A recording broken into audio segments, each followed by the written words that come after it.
I guess my approach is one of being very practical, but also artful, because to me it's a very tactile experience. It's not just visual. So we're very slow cooked. And we put some of those extra bevels and curvature on what we call the touch points, the areas of the frames that people pick up and they feel first. And we do a lot of beveling and skiving in the frames to create the nuance of texture and dimension. And so these nuances here are all created by hand. So these are all hand drilled to get the texture and the detail.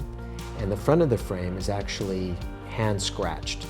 And then to create the high-lows and to highlight the dimension, the pigment is actually embedded into the frame and then wiped off.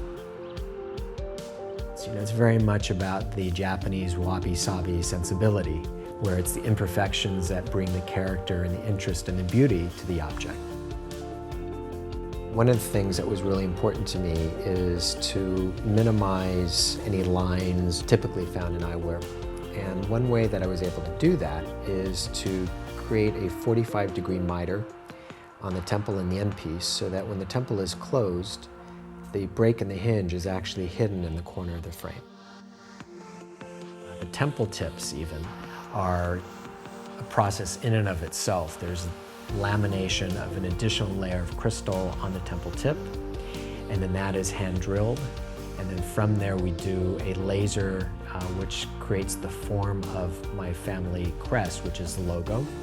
And then that logo itself is a piece of metal, and it's embedded into the place that we create with the laser, and then it's filled with epoxy and then hand polished.